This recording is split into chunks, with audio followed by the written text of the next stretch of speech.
Ada satu hal yang selalu berada di benak saya dalam 1 tahun kebelakang.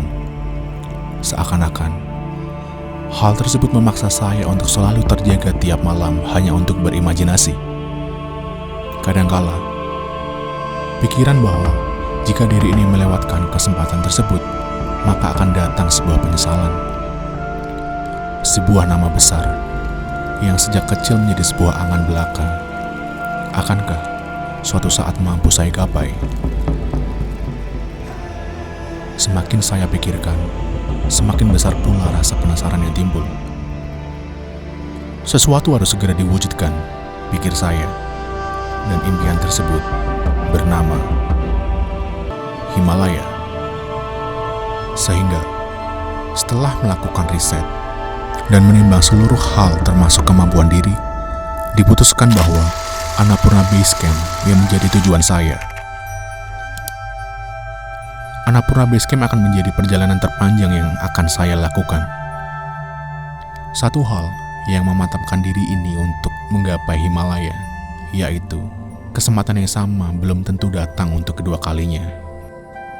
Saya tak mau mati penasaran.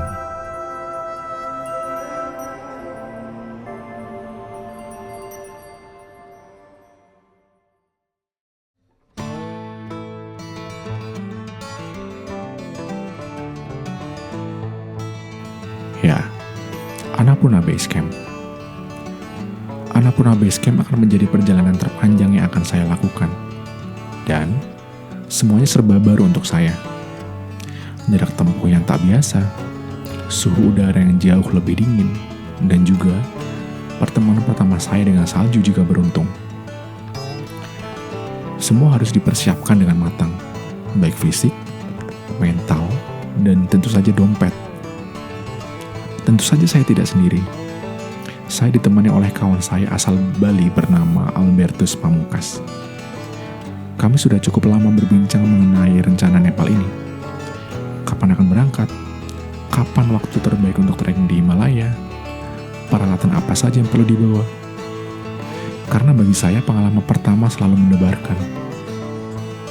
Singkat cerita, kami sampai di ibu kota Nepal yaitu Kathmandu setelah sebelumnya sempat delayed di Kuala Lumpur. Kesan pertama saya untuk Kathmandu adalah kota ini dingin. Kebetulan kami sampai di perpindahan autumn ke winter. Plus, Kathmandu elevasinya ada 1400 mdpl. Jadi sangat terasa beda suhu antara Jakarta, Kuala Lumpur, dan juga Kathmandu. Sampai di Bandara Tribhuvan International Airport, kami sudah ditunggu oleh seorang teman kenalan dari Albertus yang pada tahun 2019 silam sempat menemaninya trekking di Annapurna Base Camp dan banyak sekali memberikan bantuan untuknya kala itu. Namanya adalah Lalit. Kebetulan, dia memang bekerja sebagai guide untuk mendaki pegunungan Himalaya. Kami tidak secara khusus hire Lalit sebagai guide kami, melainkan karena Lalit kangen dengan Albertus, karena sudah lama sekali tidak bertemu dan dia akan menemani kami sampai ABC bersama beberapa adiknya. Tenang sekali rasanya.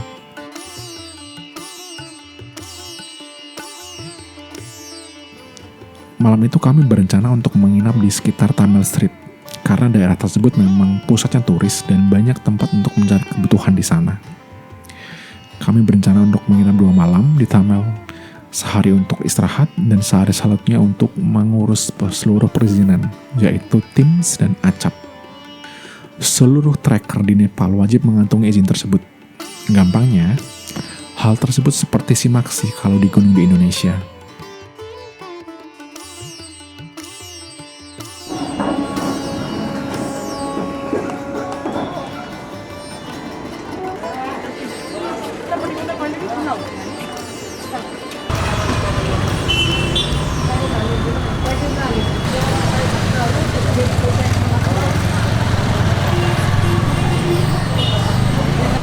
Fun fact,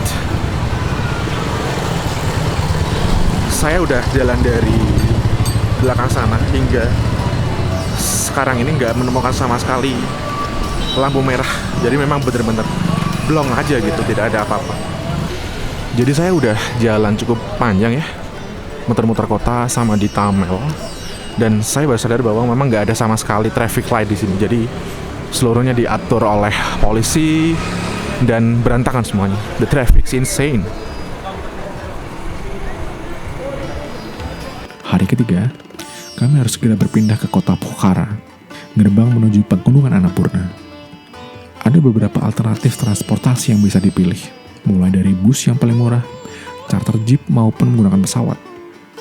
Saya sependapat dengan pilihan bus yang dapat membawa kita untuk lebih mengenal daerah dan terlihat lebih lokal. Namun, saya tidak menyangka bahwa perjalanan menuju Pokhara benar-benar mengerikan. Selama 10 jam kami disuguhkan dengan jalanan yang rusak dan berdebu. Padahal, itu merupakan jalan antar kota loh. Tapi tidak masalah. Hal tersebut merupakan bagian dari cerita perjalanan kali ini.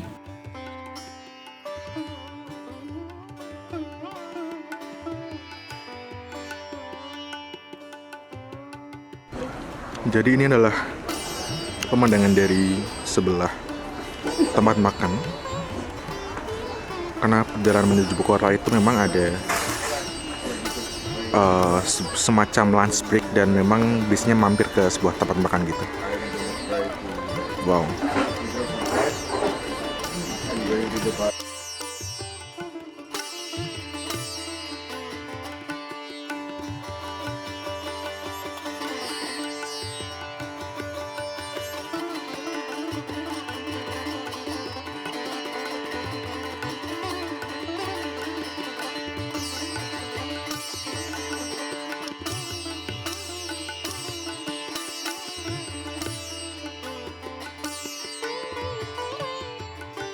Akhirnya sampai di Pokhara setelah 10 jam perjalanan dari Kathmandu.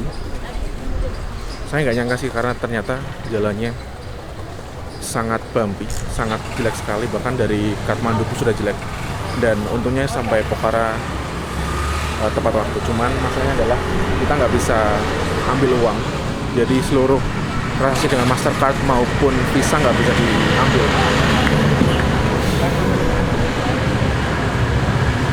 Akhirnya bisa ngambil, tapi cuman sekitar 45.000 rupiah aja, atau hampir 5 jutaan lah. Sedangkan yang dibutuhkan adalah sekitar 100.000 rupiah gitu. Jadi mungkin besok bakal kembali lagi karena memang limit untuk kartu foreigner itu 35.000 rupiah saja per transaksi.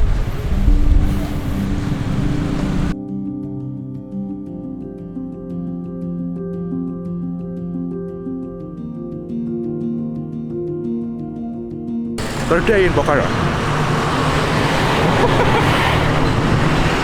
Your name is Misha, right? Misha Al-Masjid. Mira. Oh, I see. So he's Misha, Misha. Misha. Oh. Morning run, ah? Iya. Ya. Hari ketiga di Nepal. Jadi di hari ketiga ini sebelum berangkat ke Annapurna Region, kami mampir dulu di sebuah danau namanya Vewa Lake atau Lakeside Pokhara.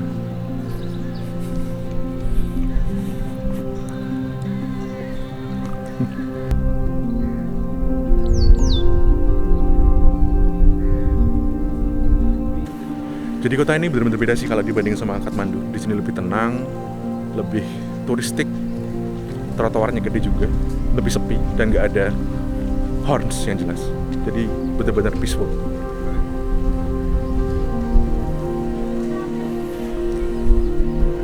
Look at that view.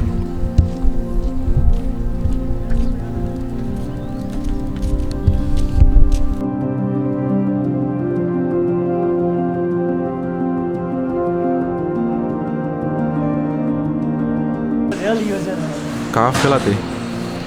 Ternyata harganya di sini cukup murah sih kalau dibanding sama di Indonesia. Karena untuk beberapa menu Americano, ya, Americano, cafe latte, ya, Louis, 3 Nepaliti.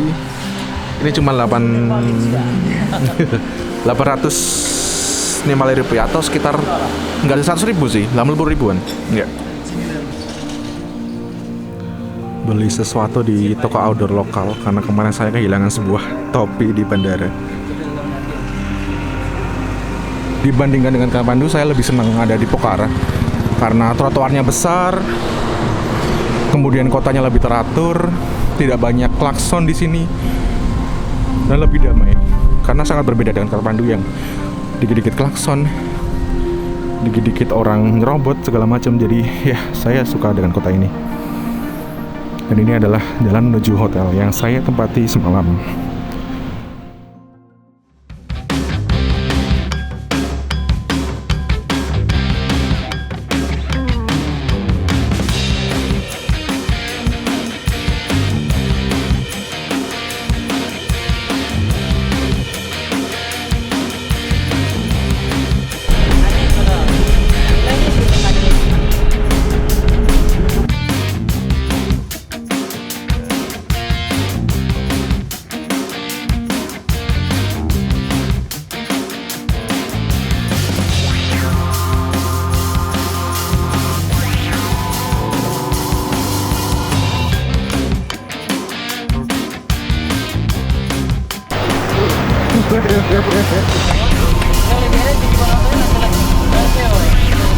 Kok bisa ada bus lewat sini? Today is the trekking day.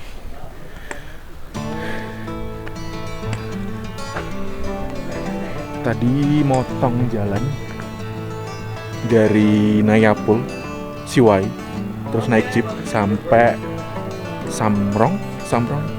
Jadi emang benar-benar sebelum New Bridge kita pakai jeep dan Okay, let's go. yeah, let's go. Let's go. Let's go, To everyone. ABC. Yeah, ABC is fighting. yeah. Let's go. We've shortened a lot of time.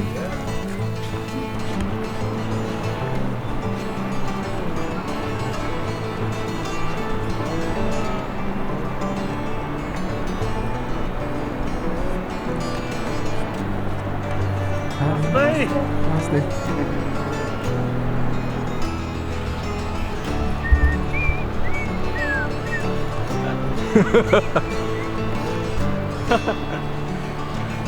We're crossing the first bridge. Yeah.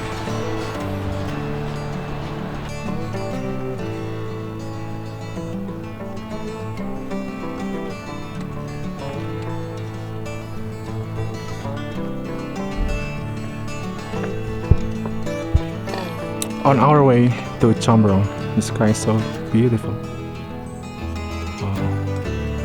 Akhirnya sampai di Chomrong, di Excellent Viewpoint Tea House. Setelah sekitar 2 jam berjalan dari New Bridge. Jadi seluruhnya akan tidur di sini. Ya tidur ya, makan malam, seluruhnya akan dilakukan di Tea House. Jadi ya sedikit berbeda dengan gunung yang ada di Indonesia. Begitu.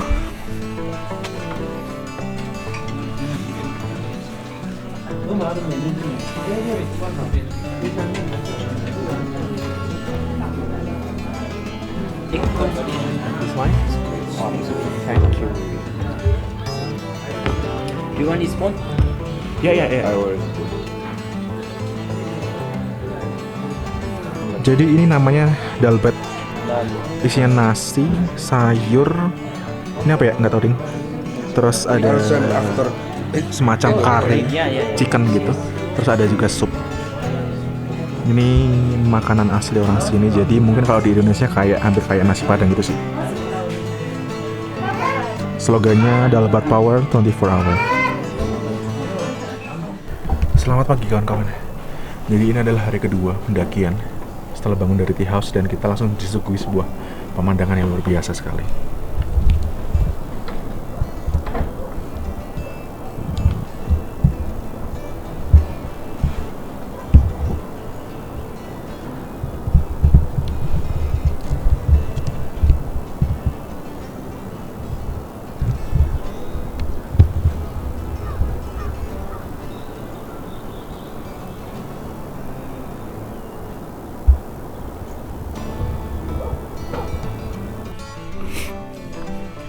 Ini adalah tea house. Kita keluar.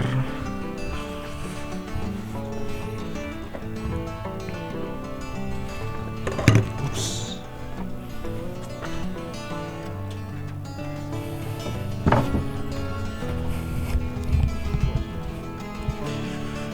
Wow, wow, wow, wow. Wih.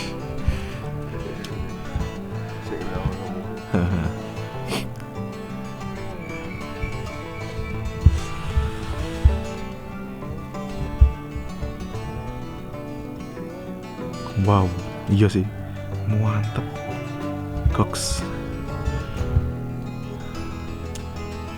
Good morning, If we brother. have a time, if we have a, like a time, then we come back with like go to there. So we back to the Landruk using a jeep. No. Landrug is just we live one night. We'll stay there and climb up Forest Camp, Forest like Camp. and go there. Forest Camp to our lunch place, and we'll stay there low camp one night, and after low camp to Badal Dada, maybe our lunch camp, or high camp, depend us, and we'll go there. Early morning, wake up from high camp and climb up early morning, maybe 4, around 4, and viewpoint until 2.5 hours, and maybe 6. That way. Yes, and 6. After 6, we'll get there like Hari kedua trekking, jadi kami akan berangkat dari Comrong yang kemungkinan besar akan sampai Dovan dan akan menginap di Dovan. Nah, treknya adalah melewati hal ini, jalan ini hingga Lower Sinua, kemudian sampai ke Upper Sinua sekitar ini, dan kemudian akan turun menuju Bambu dan akan menuju Dovan. Cuma nanti akan dilihat dulu apakah memungkinkan atau tidak. Karena minusnya adalah kalau di Bambu itu tidak ada wifi, dan menurut testimoni orang-orang sini penginapannya kurang oke gitu. Jadi better di Upper Sinua saja atau sekalian ke Dovan. Tapi ya akan lihat visi kami nanti. Hey brother.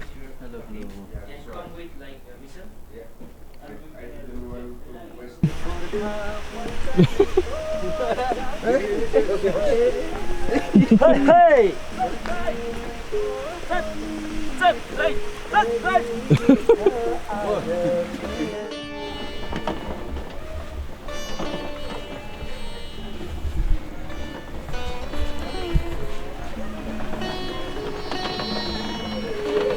Prioritaskan terlebih dahulu warga lokal.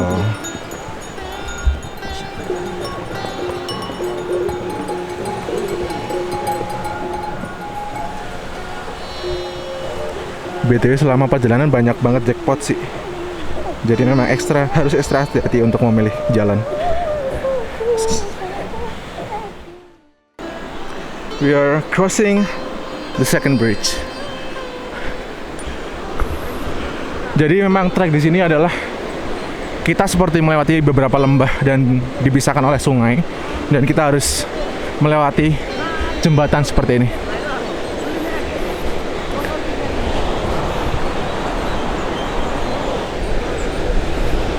Oke, setelah turun dari puncak bukit sana dan hingga sekarang ini masih turun, dan kami akan segera menghadapi banyak sekali tanjakan setelahnya. Stairway to Heaven. Whew. The endless stairways. Gila sih, banyak banget. Memang treknya seperti ini, jadi memang sangat berbeda jika dibandingkan dengan trek gunung di Indonesia. Ini memang hampir seluruhnya hingga saat ini adalah anak tangga dari batu.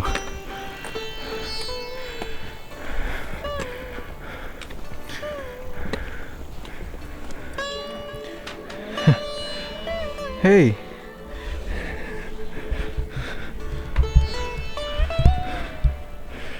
Jadi ini sampai di Lower Sinua. Stop pertama sebelum nanti akan lunch di Upper Sinua.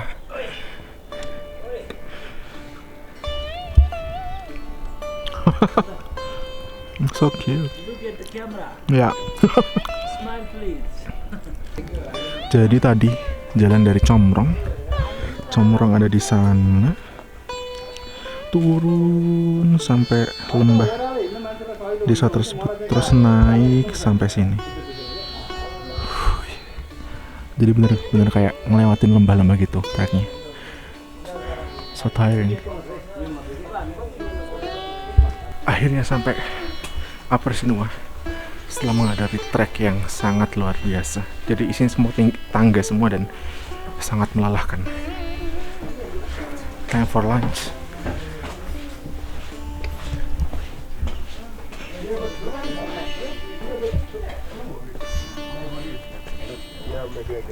Okay, then like if you need more rest, then you can stay here. It's fast, but Lo switch. Tak tahu gua.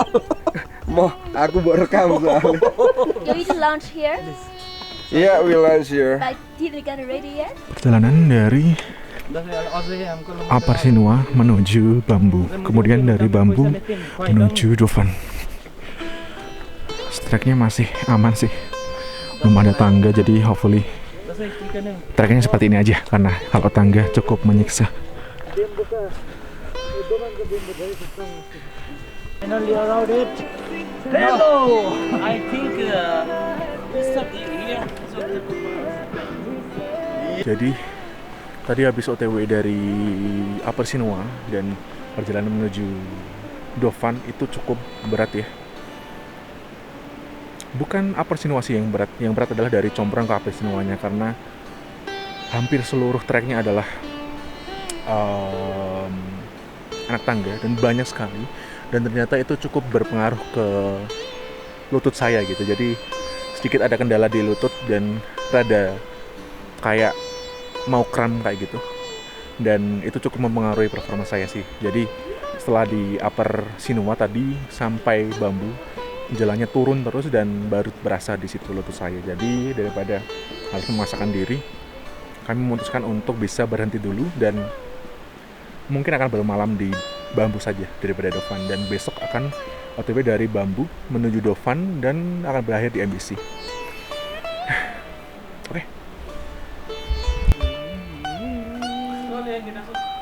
Jadi besok dari Bambu ke Dofan, Dofan Himalaya Deorali, Deorali MBC, MBC ke APC. There's long way to go. Lalit, where is Tadapani? Jadi kira-kira begini untuk kondisi kamar di setiap tea house. Jadi memang sudah disediakan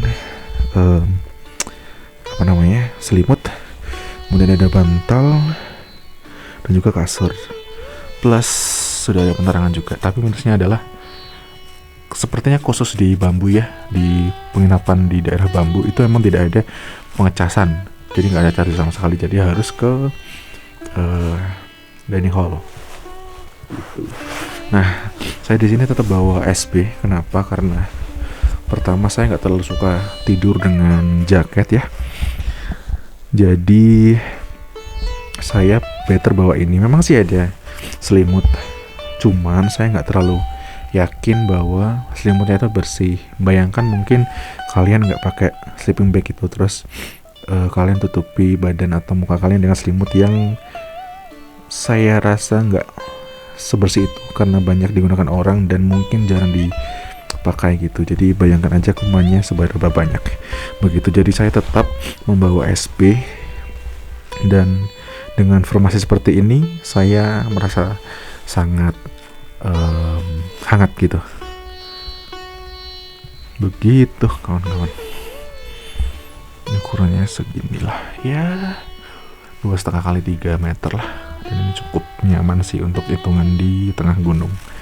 Begitu. You need some more tea? Mangga? Campuran ini lagi.